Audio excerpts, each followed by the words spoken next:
Hola, hola. Hola. Hello, Hey. Samuel. Hello, hello. How are you? Hello, welcome. Hello again. We actually Hello already again. talk. Yes. So, first, thank you for accepting our invitation to Thanks for inviting. to drink a beer. You have your beer. So let's start with the cheers. Cheers. It's it's Sagres or Superboc. What do you think? I know that you are in Porto, but it's just to be sure. We're in Porto, eh? Mm. This. Well, in honor of you, today Oh, I got Superboc, huh? okay, nice, nice. I feel really honored. So, Samuel, before we before we start, I was reminding myself how we met, and somehow I went back until 2015, somewhere in Mons, Eh, in Belgium, right? It was there, right? yes, yes, yes. So it was this project for the European Capital of Culture, Eh, promoted by Construct Lab. So we were there as part of Construct Lab team, and then I don't you you were also on the team, or you were with Jan, no? yes. I came with Yanni Yeah, yeah, from Refunk. from Refunk, yeah. He did And he did this amazing sauna house, yes, burn sauna house. It yes, was yes, very yes. nice. Yeah, this is actually Jan is. It's funny that we burn so much wood now because Jan is the guy that introduced me to this, to burning wood to protect it Hmm. in Mons. It was a very, So, very nice project, huh? That so one. there was some nice thing to take off from this project, definitely. Yes. It was Yes, very yes, yes, nice. Yeah. So, yes, Samuel, yes. let's start a bit in the beginning. So, Critical Mm, Concrete, mm, you are a non-profit organization mm, focused, based in Porto, right? mhm, In Franco's neighborhood. mm, You are focused on social and sustainable architecture teaching, mhm. or experiments. Mhm. What present yourself? What do you do, and how do you start? Ah, okay. And not how, but why? Why? I mean, a little bit your background, because you were living by the time you were living in Berlin, right? Yeah. So why from Berlin to Porto? Why Porto? Why to start this? Why this house? Just tell us a bit about that. Lots of questions. Um, why Porto? It was kind of the so as you mentioned, I was living in Berlin back when we met, and I was working in a project space called ZKU, a Center for Art and Urbanistics. And at some point, I think the moment came to leave after 5 years of a very fruitful relationship, and to start a project that would be more that would reflect a bit more what I wanted to develop. And to be really honest, I was really tired of the winter, the eternal winter of Berlin, and what people dare to call summer there. Um, so I wanted to come back to the peninsula, and into a secondary cities also, because I was slightly tired of the hype of capitals. Hmm. So I wanted to go into something a little bit more familiar, a little bit more hoodie, like Mhm. and that's it. Just like this, kind of put like the finger on the map.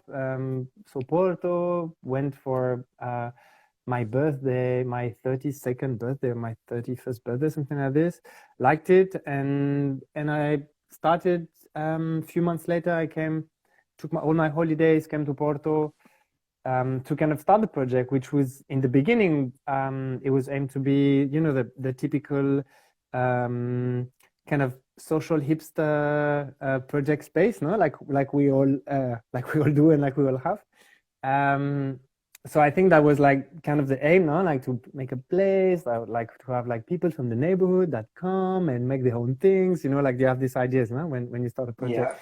And that everything is very easy to achieve. yeah, Like course, people are eager to participate in this they've stuff been every waiting day. for you. They've been Yes. waiting for you all that time, no? But why?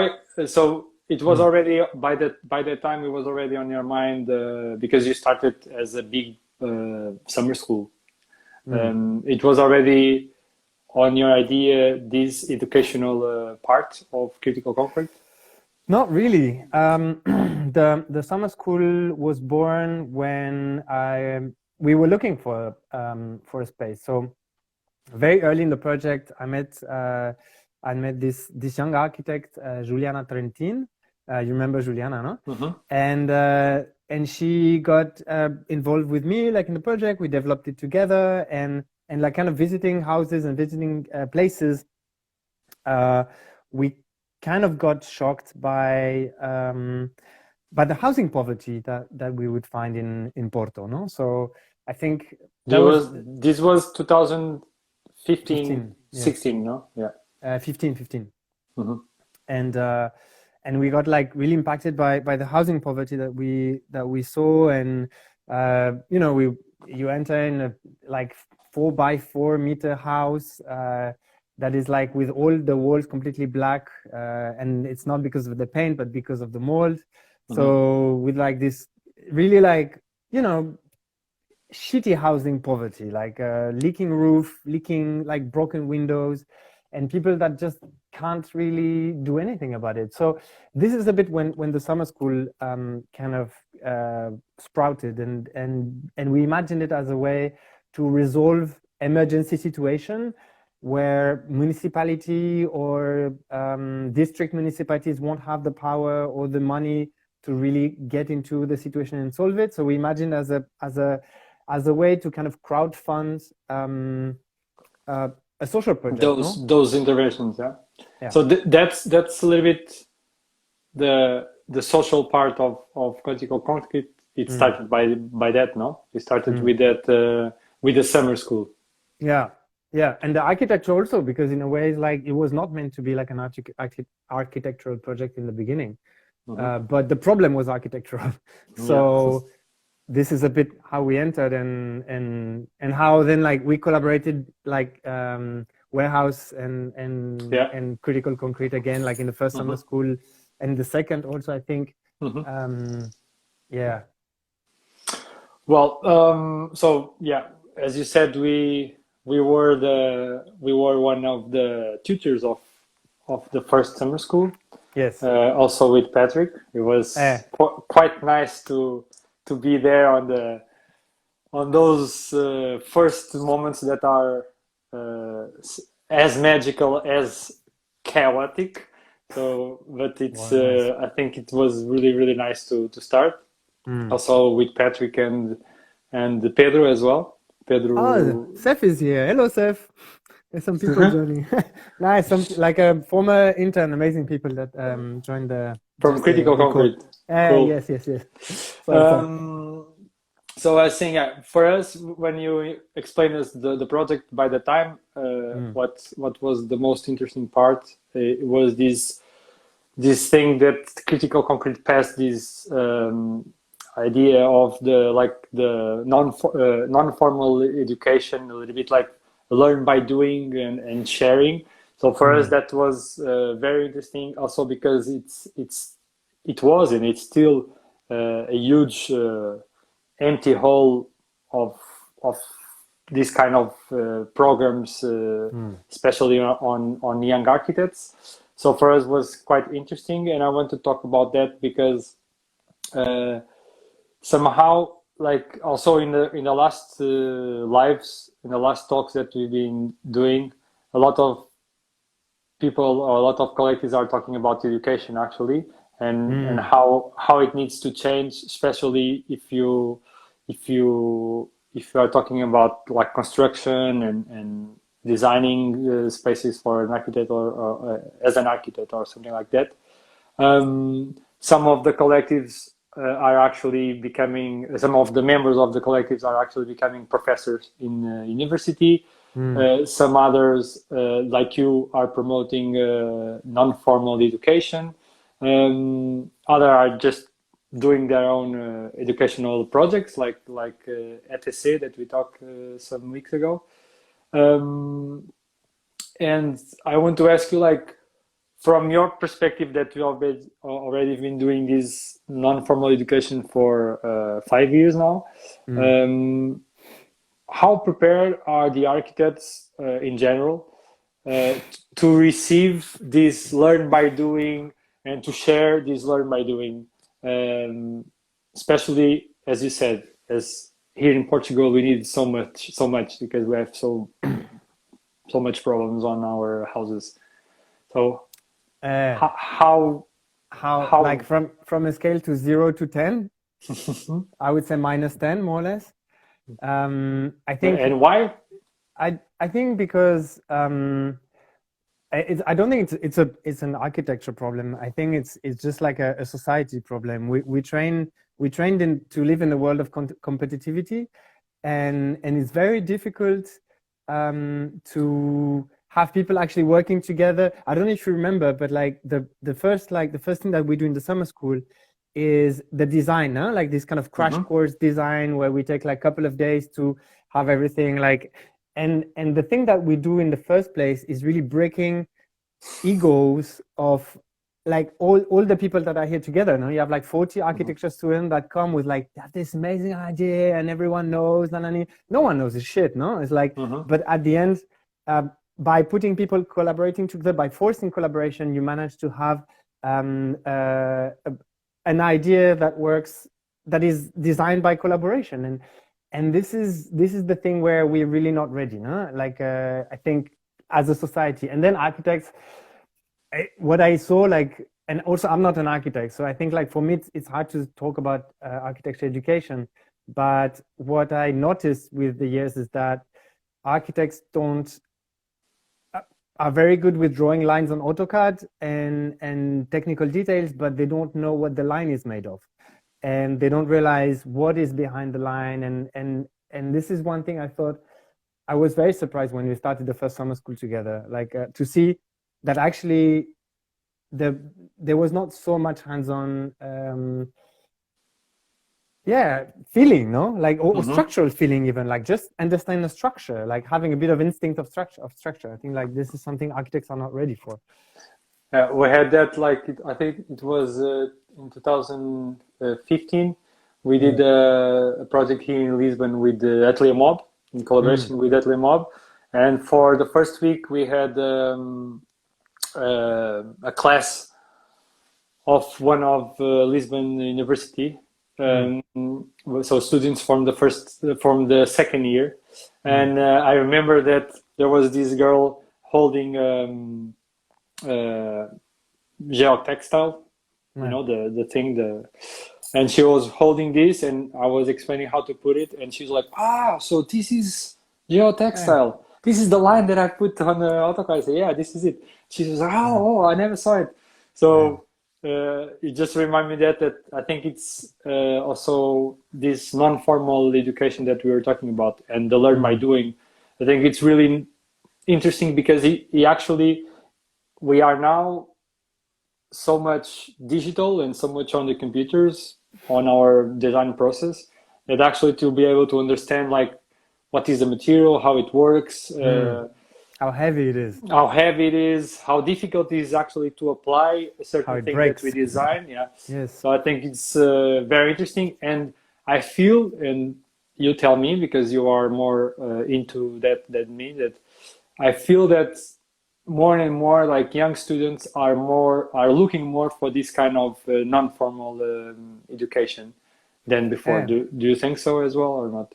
Yeah. It looks like somehow the brave old world is kind of showing its limits, no? And I think a lot of young people are really eager to be more active in their field, to leave a social impact. We get like almost every day people that just drop us a mail like, hey, how can I collaborate?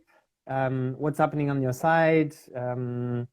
I want to get my hands dirty. I want to participate in a project that has some kind of social impact. There's a lot of people that are that giving a bit of hope, no? Like, yeah. So I wanted to talk about, because as we said, you started with the summer school, but now you are actually bringing up more stuff. So what's this new thing of the sustainable architecture? This is like a 1 year program, no? Yes. So you said that you are not an architect, but you are teaching architecture, or you are promoting at least that. So what's this sustainable? So sustainable architecture is a course that we imagined to kind of address both the fact that you want to put like your goodwill together to develop a good project that have a good impact, because we know that architecture leaves a very, very strong footprint now when you build whatever, and whether it lasts 10 years or 150 or 1000 is there, no? So the ecological and social impact might be really strong. So we wanted to address this, like to kind of put a bit all together, all these practices that connect to vernacular architecture, that connect to low-tech technology that can be implemented easily and efficiently, a little bit like against kind of passive house methods. And on the other hand, the second sustainable is kind of the economical sustainable, like let's say the original sustainable, of how do you maintain your project that has so much goodwill, no? Like you put all your heart in something, how do you make it without killing yourself at this task? And you know, I think very well what I'm talking about there. So this is a bit like where we have this kind of project management also ideas, and how do you make your dream happen, and how you do embed it in reality. I think it's a very like this, not that it's more important, but this second sustainable that you are talking about, the social / economical sustainable. I think it's also very important when we are talking about projects with social impact, because we still have this wrong idea that social impact means just goodwill and money that comes from, that follows from I don't know where, and it's a wrong idea, because there's people that are working behind those projects, so they need money to pay themselves, they need money to buy stuff. So I think it's also important that actually is something that it's it's, of course you need good energy and goodwill, but you need so much more than that to actually be able not just to do one action, but to actually come up with a project that could stay and impact more than just the first time, as what actually is happening with critical concrete. It was not just one time, one thing. It's actually keep at least every year, keep improving houses around in Porto, or around Francos and Ramald, Freguesia. Hey, Ruben, so I have a question. Do you think like if people want to ask questions in the feed, because I see like people are joining, coming, whatever, like they can do it, like they can write. If you want to write something, yes, of course, drop us a line also. Go for it. Yes. Sorry. Good to remember. No. I was just talking about this, and I remember like, okay, and what about now? Because now we are in this strange situation that all of that togetherness that it's needed for this kind of interventions, it's somehow on hold. So how is critical concrete actually looking to this? Because we now know that it's not one thing of 1 month that is going to pass. Yeah. So a little bit, what is your movements around that? Man, I think first thing, we were super lucky that we did not plan a summer school for this year. Wow. Can we see Yeah. critical concrete space? Yes, at the end of the video I can give you a tour. Okay. If you stay. So I think like the first thing is this, no? We were really lucky that we did not plan, that we decided to like pause the summer school and redefine a different project that would be a bit more long lasting, a bit more satisfying in terms of outcome, and and also like we thought about the impact, no? Because we were doing like one house a year, which is nice, but you know, people like Just a Change do like 70 houses a year or something like this. Like they're doing amazing. Of course, yeah.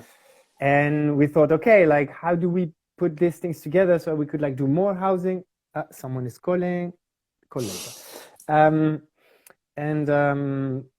You were saying that you wanted to look to, so you put the summer school on hold because you wanted to look for kind of long-term impact. Yes. Yes, we wanted to look on more like long-term impact projects and also expand a little bit like the educational format, because we saw that was something that we kind of did not see at the beginning. Like that was part of the one social impact that we had, was the experience that the participants would have of building this thing together, no? And then the way I see this thing, and I think I can speak for the team in general, it's kind of in a way for us it's very comfortable, huh? Because we did not. We're super privileged. We have a big house here. We could do confinement here all together, so we could keep working and do our things together. So it was really nice.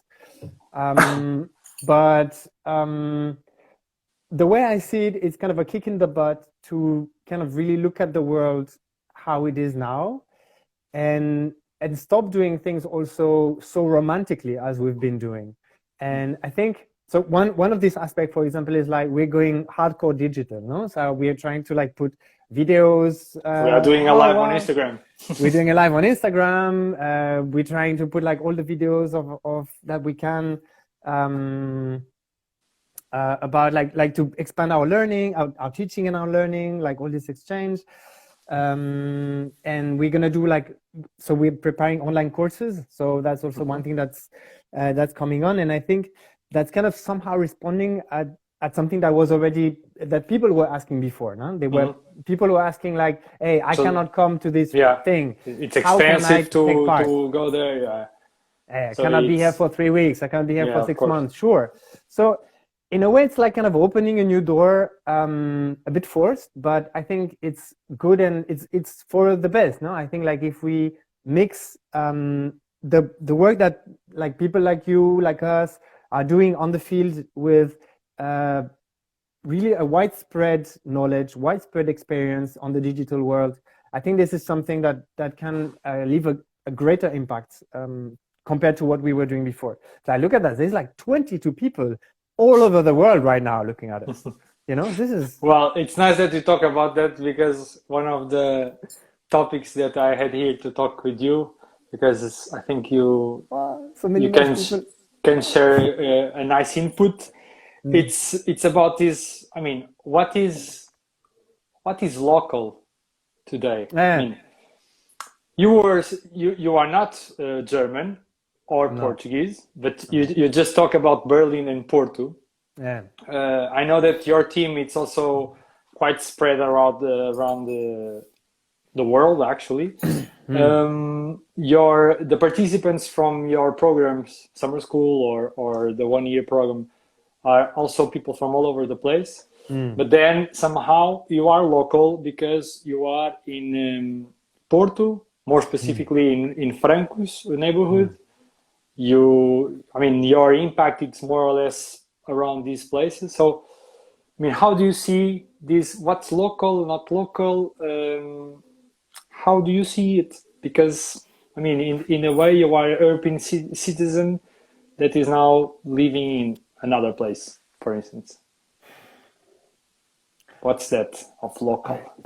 I don't know, man. It's like I don't feel so. I don't know. Ask my dog. Like he's like a Kawa is really. It's very local. Kawa is super local. No, I don't. Wow, it's nice. No, I think like it's for me. we're trying to, because you asked, like, you sent like a few topics that you wanted to address, like per mail. Oops, sorry. That you wanted to address per mail before, and it's true. Like you made me think with this question of like local and not local, because I think here in Frankfurt we are kind of known as kind of the nice weirdos of the neighborhood, and it's nice, no? It's like we try to get people involved little by little when we can, because also there's one reality, like the economical realities, like forces us to do some things more than others. So we don't do like all the activities that we would like to do, and at the end when you organize a workshop, well, now it's getting more local. Now it's getting like a little bit less only kind of young internationals coming. There's also like people coming from around, like from other cities and around here. So I don't know. But it's funny because like when you started when you started and we were talking about this, there was this like critical concrete. It's basically focused on education and research and these kind of things. But then you have this house that is there, and it was also part of of your vision of your project. I mean, and I know that you have a relation and you have also some goals with this neighborhood, because it's also a very interesting neighborhood, because it's not Porto. It's, I mean, it's Porto, but it's like a periphery of the city. Yeah. So how it was this 5 years of relationship with these people? I mean, I know that there was this idea of like a romantic idea in the beginning. The hipster idea. Yeah. The hipster idea that everybody's going to come up and everybody, all the local community is going to like hold hands. Yeah. Sure. But how it was until now, and what are you doing regarding that? Are you still looking for that, or are you kind of? I think so. I think like, I mean, for me, like our standing point is to be a neighbor, no? Like we have neighbors. Some of us live here in the house. So it's people that we see every day in the corner shop, in the coffee where we go take coffee, or so it's very much there's like the people that live in front that now like need some help because of one thing or another, and we kind of negotiate this thing of being like the nice weirdos and try to just be nice, no? Like I think we did not develop so much the project space part, like the kind of the hipster project space part, because very early we understood that it was a hipster project. So I think actually right now I'm more in a standing point where what I see is people asking us like, hey, like do you do carpentry jobs? Do you do like this and that? And I think this is maybe also a way to, like be a cheaper carpentry job for the neighborhood, or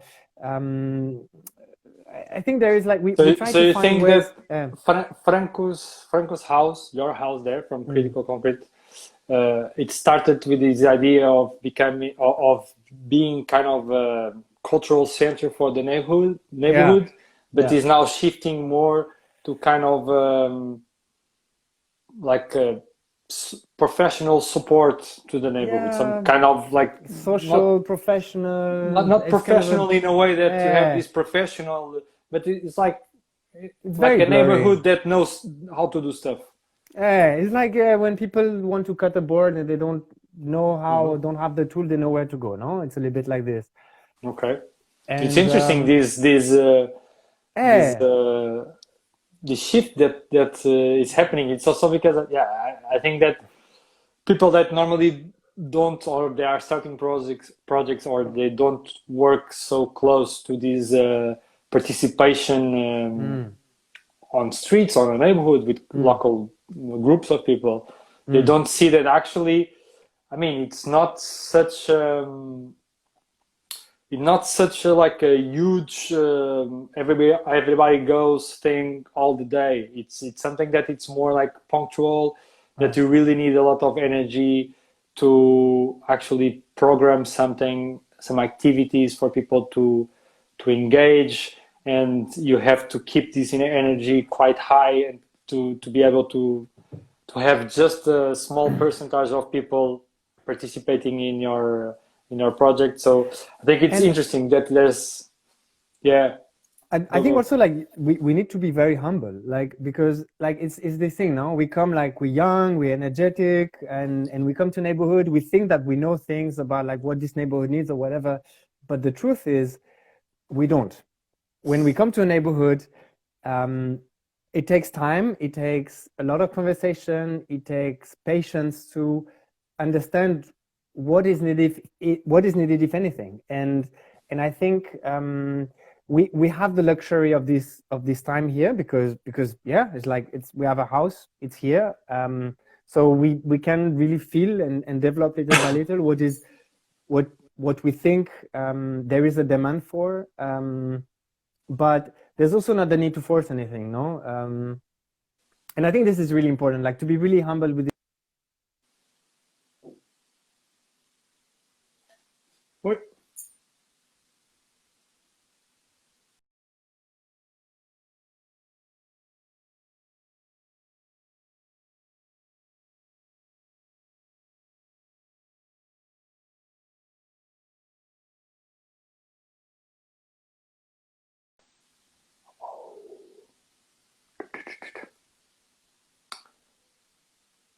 You are there. Let's invite you again. Just jump out. Are you there? Okay. I'm back. Yes. Cheers again. Cheers again. So we are running out of time already. No, today I have a watch. No, I really wanted to talk about this sustainable part of the research that you've been doing. Yes. Like the research lab regarding like these materials, like sustainable materials for construction. This is something that for us it's quite interesting. So a little bit how I will have a question or a reflection a little bit more general, but just to start, how it works, this empirical learning that you've been doing, like testing stuff with fungus and like insulation fungus and cardboard and stuff. So a little bit also, what has been the process for you, and what are your achievements and your goals to this research lab? Yes. So the research lab kind of was born when we realized we had no fucking clue about what we were doing. Because of course, like we invite people like you that know a lot, but or not, but know a lot. No, but still we went there to teach and to be teach. It was not a teach thing only. But yeah, you're saying. Right. So we got like to this thing where we really, we saw that we needed also that it was kind of difficult to get, because you come with this idea like of sustainability, of trying to find materials that have like low ecological impact. And what you find is either super expensive because it's fancy and just the market says it's expensive. There's no products on the market. Yeah, so no product on the market, or then like you go into the kind of passive house post scrap. So it's a bit like for us we saw the need of understanding and learning and sharing the learnings that we would get of kind of accessible sustainability, no? Like why is it so complicated to build like a sustainable, like eco, whatever you want to call it, respectful for the environment house, like to put it really long and complicated. And this is a bit where the research lab was born, like to try to find where there are limits, where there are big problems. Hey, no. Like, for example, like the tire foundations, no, is like one thing that, because it's kind of easy to take off cement like from almost any part, but from the foundation, it's very difficult to do it rationally, no? So it was really one of the big challenge. How do you take off cement from the foundation? And so we came out like with this thing, like, no, we didn't come out, like we saw that like some people were doing tire foundations, and started to study.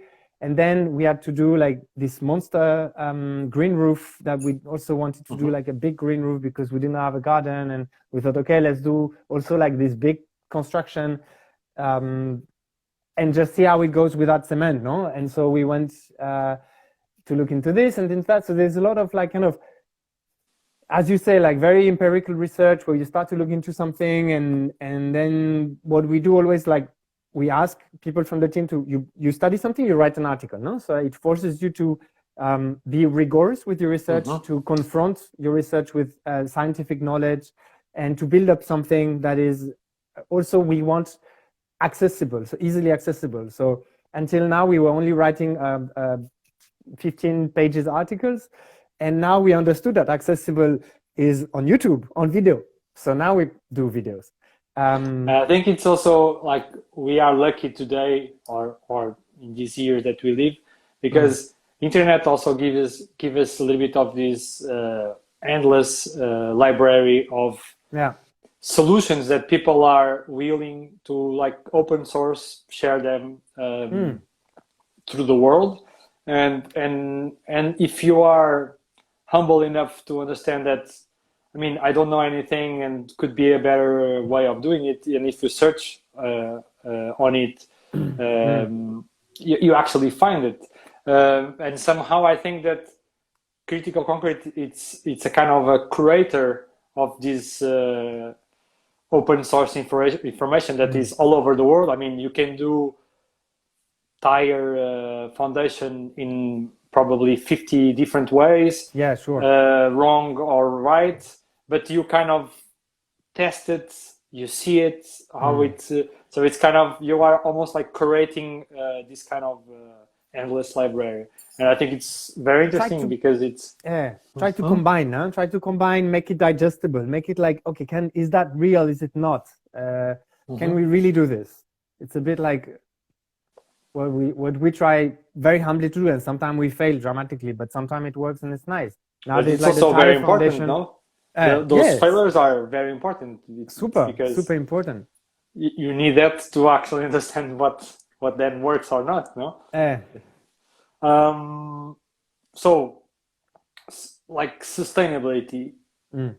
I mean, I don't know if you have this, but I keep hearing people saying that now, this moment with COVID and everything, everybody is like rethinking their lives. Everybody is like taking, slowing down, reflection, blah, blah, blah. Do you think that this actual world context that we are all living, and people are really reflecting on their lives, and that could make them more conscious about their role on their planet, and also what they want for their houses and for their future, or not? I'm gonna drink a little bit more to answer that question. No, I think not. Honestly, for me, gonna be like straight back to the shit. Yes, I think, I don't know. Like, for me, I think we try to kind of be here, take advantage of this short time that we have here to have fun, learn a lot, and try to leave the place better than we found it, you know. But the way I feel, I see what happens around us, and how slow we are in learning, and how we don't want to learn, like we don't want to change. I don't know, like Sonia always says, like she's an animal of costumbres, of habits, no? And I think we all are, no? Like we have very, very strong habits and we hate to change them. We're super lazy to change them. So I have very little hopes for anything. But I think it's fun to fight and try the best we can to leave the place nice, you know? I also feel that somehow people are not comfortable, of course, with this situation now. And that, of course, when you are not comfortable, you start to think, you start to look around, you start to imagine different ways of, like, there's a lot of my friends saying, I'm going back to countryside, I'm changing my life. And I think that in a moment that you are able to start to go back to your comfort zone, you just, as you said, you just forget about all of your thoughts and stuff. For sure. Unfortunately. And you are back on track. So you kind of, and I feel as well that, especially, we've been talking a lot about like city and like public space and this stuff. And I feel that also in this part of the discussion, people are not going to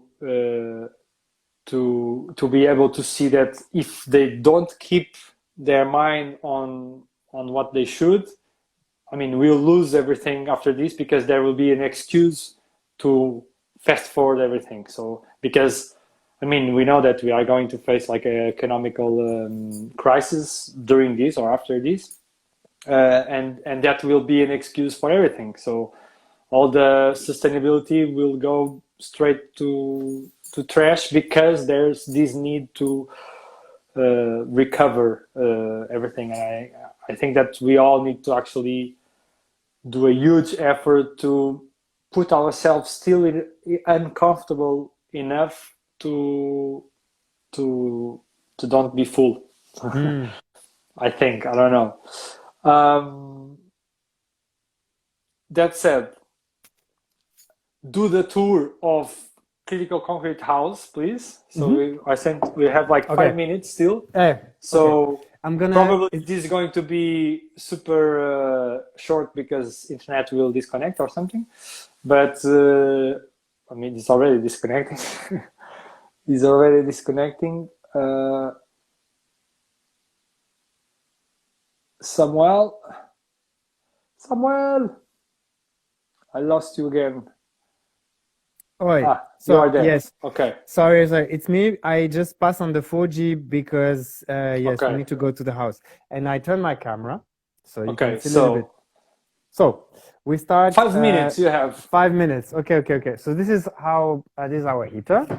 Like a very nice. This is the office. Very clean, very organized. The nice rocket stove. This one is the second we built. I'm gonna go outside because it's really nice. We have a super nice view on the neighbor's house, and just woke up, of course. So that's the neighbor's garden. There's laundry of the team. How much people are now living in Critical Concrete House? I don't know, man. This is the low quad. I think right now we are, I don't know, like 6 maybe, something like this.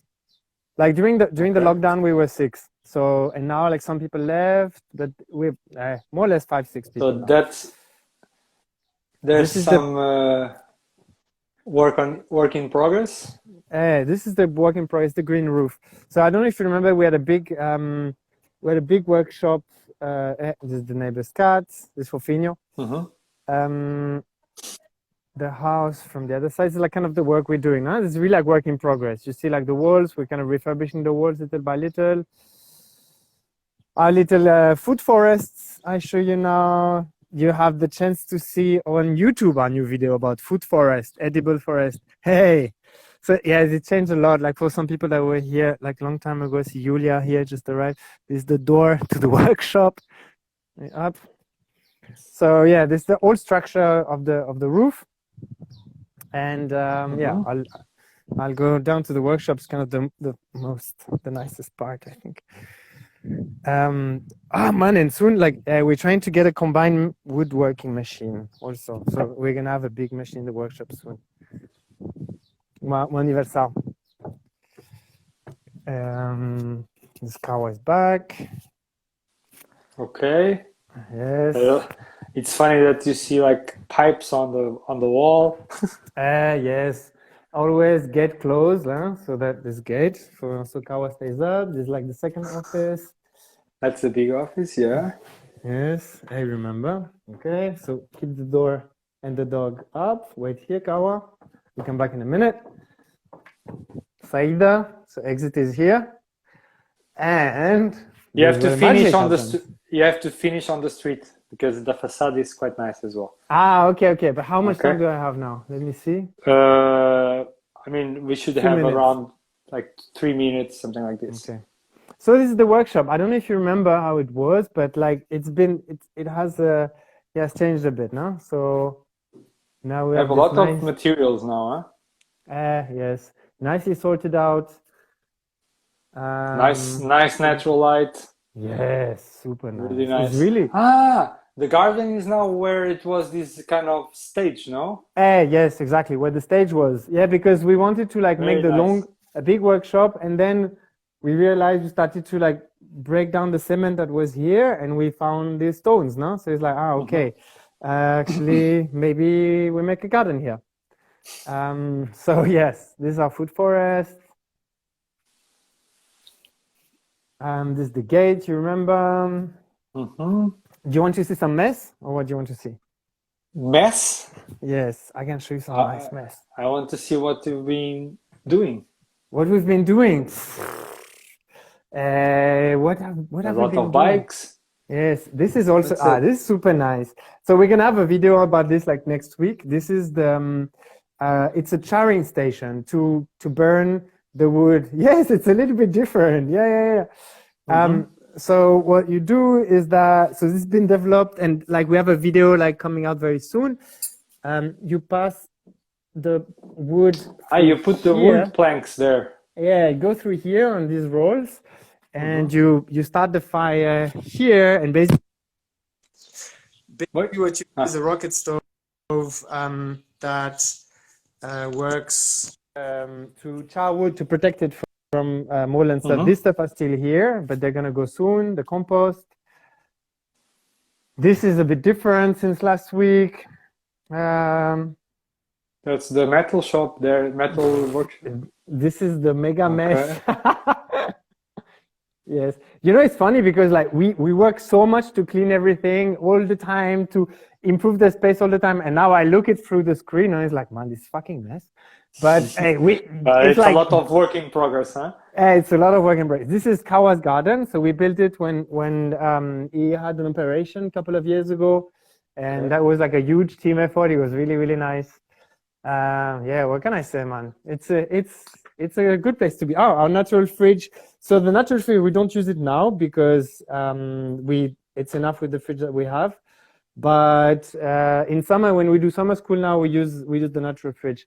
And this is our our ash collection, also material for construction. Very nice ash that you use for mortar to make it waterproof and more resistant. And I should go to the street, no? Yes. The mycelium. I can't. No, show you the mycelium. Sure. Yeah, sure. Okay, let's go. And we go into the dark, and then the light at the end of the tunnel. That's the big room. Big room. Yes. So we used to do the lectures here. So now we have like, you can see like some flow prototypes that we've been doing. This is the lime and cardboard insulation material. This is the mycelium panels. Yes. Can you show some prototype? Martina, you know the prototype. So this is like, I have like the team asking questions because they want to see their own prototype. So this is the mycelium insulation panel. We are trying, we did like lots of different things with them. But like this is straw and mycelium. This is mycelium and cardboard here. Another my semi-cardboard. This is the first rocket stove. This is already grandfather of the rocket stoves. Martina, what prototype else? What am I forgetting something? You have to start a library of prototypes and solutions. This is my bed when I go traveling with the van a little bit. We have something here. We have a huge mess here. It's better I don't turn off the light. No. Okay. Well, you have to move. You have to move out. So I can show you. Sorry. One more little thing here. So this is this is like the prototype I showed you before, but on the wall, no? So this is so you have a stone wall in the back, and this is an insulation panel made of cardboard and lime. Basically, that's the roofing agreement. We have an article about this also. We can it goes straight on top of the rock. Yes, you need it's good to have some structures around that can allow you to sew it inside the wall, but roughly yes. Okay, cool. So straight, huh? Wait, I turn off the light. Up. Okay. Don't forget the keys. No. Very good point. Okay, and the door. I need to change the door. So much to do. Neighbors, hey, to the way. And that's the house, no? This is the workshop here. That's the workshop, yeah. And this is the house here. That's critical concrete house. And this is the garden. The backyard. The backyard. Yes.